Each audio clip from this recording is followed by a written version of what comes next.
He said one sentence, and everything I'd buried for years started breathing again. The knock came just after sunset. I wasn't expecting anyone. When I opened the door, a man stood there, ordinary clothes, eyes that seemed to already know me. "You need to come with me," he said. I laughed.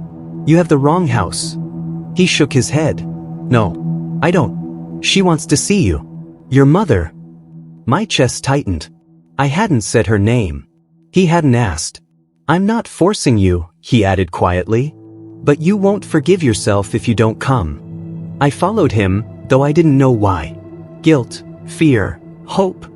Years ago, my elder brother, adopted by my parents before I was born, decided everything. After my father died, he packed my bag and sent me to a hostel in another city. That same week, he sent my mother to an old home. I didn't know where. I didn't ask.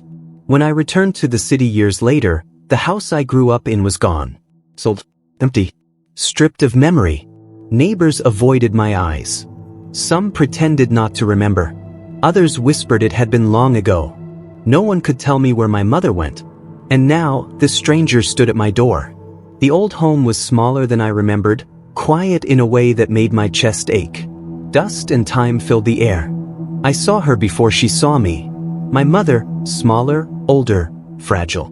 When she looked up, she didn't cry. She just said my name. I wasn't ready for that. She told me she never blamed me. She told me she waited, not for rescue, just for closure. The stranger stayed behind me, silent. On the way out, I asked him who he was. He paused. "Someone who didn't want you to arrive too late." And then he disappeared. I turned to my mother.